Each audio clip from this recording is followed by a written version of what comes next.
Hello everyone. तो इस episode के स्टार्ट में हमें पता चलता है कि किम डोक के भेजे हुए गुंडों की वजह से जी जून के सर पर काफी चोट आई है और डॉक्टर उसके सीटी स्कैन का कहते हैं। इस सारा टाइम पर डोंग हा भी बहुत जख्मी था, लेकिन उसे अपने जख्म की कोई फिक्र नहीं थी, बल्कि वो जी जून का ख्याल रख रहा था।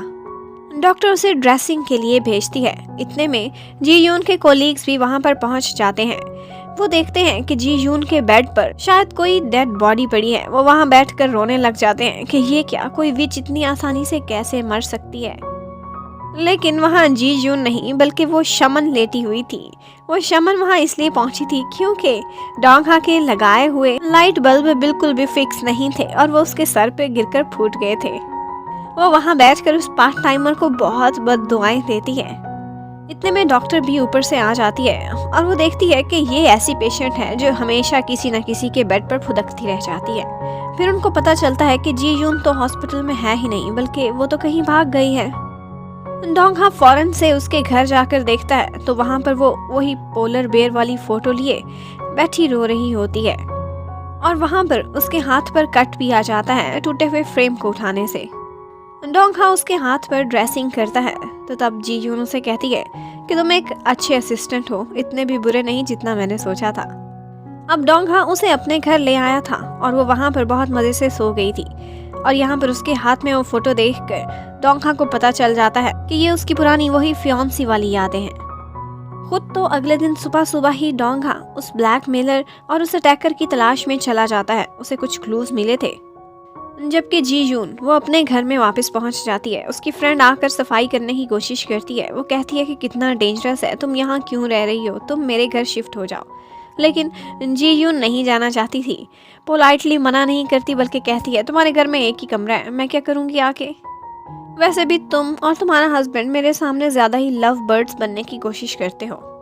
इतने में डोंग हा भी आ जाता है। तब तक नाराय उसका सामान पैक करके आ चुकी थी, लेकिन फिर वो समझ जाती है। उसे ऐसा लगता है कि जैसे जी यून डोंग हा के साथ रहना चाहती है, तो वो कबाब में हड्डी बनने की बजाय उसका सामान छोड़कर वहां से चली जाती है। यहाँ तो सारा कुछ टूटा फूटा है, दरवाजा खिड़कियाँ हर चीज खराब है, तो तुम यूँ करो मेरे घर में 2-3 दिन के लिए शिफ्ट हो जाओ। उसके बाद जी यून जब ऑफिस जाती है तो इंटर्नी उसके लिए फ्लावर्स लेकर आई थी, लेकिन जी यून काफ़ी रूड थी। वो फ्लावर्स लेने से इनकार कर लेती है। तब उसे एम्बैरेसमेंट से बचाने के लिए डोंग हा वहाँ आता है और कहता है क्या तुम ये फ्लावर्स मुझे दे दोगी। वो लड़की खुश हो जाती है और उसकी एम्बैरेसमेंट थोड़ी कम हो जाती है।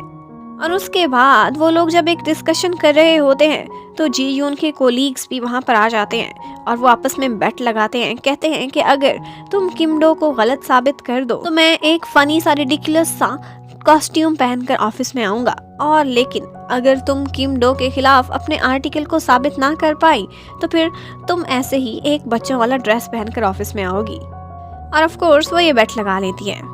जबकि सू च्योल को दिखाते हैं कि वो अपने घर पर अपनी एक गर्लफ्रेंड के साथ पहुंचा होता है, लेकिन उसकी गर्लफ्रेंड वहां पर जी यून का सूटकेस देख लेती है, उस पर शक करती है और वहां से चली जाती है।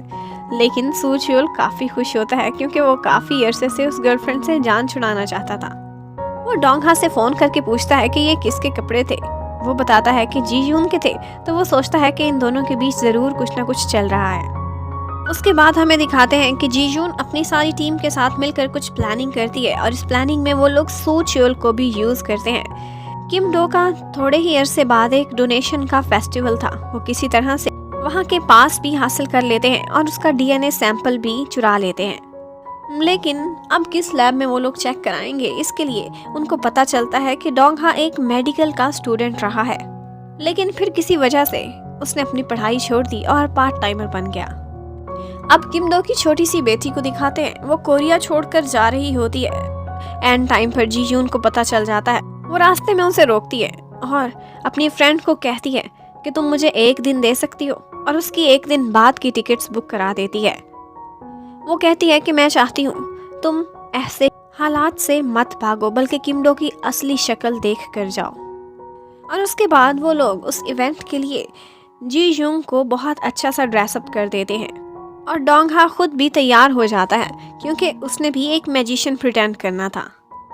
उस इवेंट में किम डो अपनी वाइफ के साथ आया हुआ था और वो वहाँ पर बहुत अच्छा सा भाषण देता है पहले, और उसके बाद वहाँ पर एक मैजिशियन आ जाता है और वो होता है डोंग हा। और साथ में होती है जी यून भी। लेकिन अब किम-डो क्या करता, इतने लोगों के सामने कुछ भी नहीं बोल पाता और वो लोग उसे जी यून के पीछे पीछे एक बॉक्स में डालकर कहीं और पहुंचा देते हैं। अब जी यून किम-डो को कहती है कि मैंने तुम्हारे सैंपल्स तो हासिल कर लिए थे, डीएनए टेस्ट भी करा लिया है, तुम्हारी बेटी से मैच हो गया है, लेकिन उसे दिखाती नहीं है। यहाँ पर किम-डो कहता है कि वो मिस्ट्रेस और मेरी बेटी, ये मेरी लाइफ की एक गलती थी, अब तो वो कोरिया छोड़कर जा चुकी हैं, मैं उनको वापस कभी यहाँ पर आने भी नहीं दूंगा। वो ना सिर्फ कोरिया से गई हैं बल्कि मैंने अपनी जिंदगी से भी निकाल के बाहर फेंक दिया है। ये सारा कुछ वो मिस्ट्रेस भी सुन लेती है। वो ये सुनकर बहुत हर्ट होती है और वो एकदम से जीयून को कहती है कि मैं सारी दुनिया को सच बताऊंगी तो मैं इंटरव्यू भी दूंगी। ये सुनकर किम-डो एकदम पलटी खा जाता है और कहने लगता है, अरे नहीं नहीं, तुम ऐसा ना करो, मैं अपनी वाइफ को डिवोर्स देकर तुम्हारे पास आ जाऊंगा। और ऊपर से वाइफ भी ये सारा कुछ सुन लेती है। अब किम-डो बहुत बुरी तरह से फंस गया था। उसकी वाइफ उसे लास्ट चांस देती है कि अगर इस लड़की को अपनी जिंदगी से निकाल सकते हो तो निकाल दो बस। और इस सब के बाद फिर किम-डो एक फैसला करता है जो उसे लेना ही पड़ता है। वो ऐसा करता है कि ना सिर्फ पॉलिटिक्स से बल्कि एक्टिंग की दुनिया से भी रिटायरमेंट ले लेता है। लेकिन इसके पीछे क्या वजह है, वो अपनी बीमारी का नाम दे देता है और खामोशी से हर चीज से साइड पर हो जाता है। जबकि जी यून की क्लास फेलो वो अब उसकी थैंकफुल थी और वो बच्ची, उस बच्ची को भी जी यून बहुत अच्छी लगती है, उसे स्टैंप देती है और उसके बाद वो चली जाती है। डोंगहा और जी यून काफी खुश थे, सेलिब्रेट करना चाहते थे, लेकिन एन टाइम पर जी यून की मॉम की कॉल आती है। वो कहती हैं कि मैं तुम्हारे घर आ रही हूँ, वरना तुम ऐसा करो कि अपनी ब्लाइंड डेट पर जाओ। वो अभी अभी जेजो आइलैंड से वापस आई थी, उन्हें कुछ भी नहीं पता था घर की तोड़फोड़ का, तो उनको रोकने के लिए जी यून फौरन से ब्लाइंड डेट के लिए मान जाती है। उनको एतराज था कि वो लड़का वैसे तो यंग था लेकिन वो गरीब बहुत लगता था। अब डोंगहा ये सब सुनकर कहता है कि तुम्हारी मॉम कितनी मीन है और उसके बाद उसे जेलसी फील होती है। वो जी यून को डेट पर जाने से रोकने की कोशिश करता है, लेकिन ये सब देखकर जी यून को और भी गुस्सा आ जाता है और वो फौरन से डेट पर जाने के लिए तैयार हो जाती है। डोंगहा को लगा था कि कोई मोटा सा ज्यादा उम्र का लड़का होगा, लेकिन वहां पर तो काफी हैंडसम और स्मार्ट सा लड़का खड़ा था। वो फिर दिल में सोचता है यकीनन ये हकलाता होगा या फिर शायद गूंगा ही हो, तभी तो विच के साथ ब्लाइंड डेट पर आया है। लेकिन वो लड़का तो हर लिहाज से परफेक्ट लग रहा था, इवन कि वो हर्बल मेडिसिन का डॉक्टर भी था। जीजून काफी हैरान होती है और वो थोड़ा खुश होने ही वाली होती है, जबकि दूसरी तरफ डोंगहा को दिखाते हैं वो काफी बेचैन होता है, टाइम गुजारने के लिए एक्सरसाइज भी करता है। कहता है क्या वो लड़का इतना अच्छा था जो जीयून ने उसके साथ इतने घंटे गुजार दिए। लेकिन हमें पता चलता है कि वो लड़का अच्छा नहीं था, बल्कि वो तो एक साइकोपैथ था जो इस वजह से हर्बल डॉक्टर बना था क्योंकि अपनी दादी के साथ बहुत अटैच था और उन्हें जिंदा रखना चाहता था 150 साल और भी। और इसी सब से हर्ट होकर जीयून अब अपनी फ्रेंड के बार पे जाकर ड्रिंक कर रही थी। डोंगहा अब बाहर खड़ा उसका वेट कर रहा होता है। इतने में वहां पर वही इंटर्नी आ जाती है। वो कुछ पैकेज लेकर आई थी जो जी यून ने मंगवाया था। इतने में जी यून भी ऊपर से आ जाती है। डोंगहा उसे देखता है, उसे काफी जेलस फील होता है और फिर जी यून को जेलस कराने के लिए वो उस इंटर्नी को कहता है कि अरे इतनी सुंदर सी लड़की हो, तुम अकेली कैसे जाओगी, मैं तुम्हें बस स्टॉप तक छोड़ कर आता हूँ। और वाकई जी यून काफी जेलस होती है। और जब डोंगहा वापस आता है तो वो उसे बताती है कि मेरी ब्लाइंड डेट तो कोई नहीं चली, चलो अब हम दोनों ड्रिंक करते हैं, लेकिन सिर्फ एक ही शॉट लगाऊंगी वरना मैं काबू में नहीं रहती।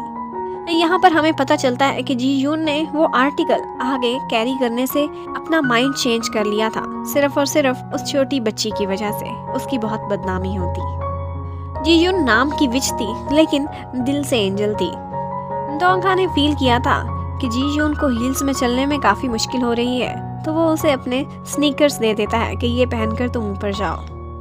वहाँ पर जी यून उसका बाजू पकड़ती है तो डोंगहा को काफी दर्द होता है। तो तब जी यून को पता चलता है कि डोंगहा को मुझे प्रोटेक्ट करते करते कितना घायल कर दिया गया है। वो गिल्टी फील करती है, उसे ड्रेसिंग भी करती है। वहाँ पर वो प्लांट भी देख लेती है जो डोंगहा की गर्लफ्रेंड की निशानी थी, लेकिन डोंगहा उसे कुछ भी नहीं बताता। फिर अगले दिन दिखाते हैं कि जी यून एक बहुत ही फनी सा बच्चों जैसा ड्रेसअप करके अपने ऑफिस में जाती है, लेकिन वो बिल्कुल भी बुरी नहीं लग रही थी क्योंकि उसको कवर अप करने के लिए उस इंटर्नी ने भी वैसे ही कपड़े पहन लिए थे ताकि वो ऑकवर्ड फील ना करे। उसके थोड़ी देर बाद उसी दिन जी यून एक न्यूज़ की तलाश में एयरपोर्ट पर जाती है, साथ में डोंगहा भी होता है। वो दोनों अपने न्यूज़ की तलाश में बैठे होते हैं कि वहाँ पर हमें जी यून का एक्स फियांसी भी नज़र आता है, जो कि उसी एयरपोर्ट पर बैठा किसी का वेट कर रहा होता है। और यहीं पर ही एपिसोड नंबर 4 ख़त्म होती है। Thank you for watching, stay connected, bye bye.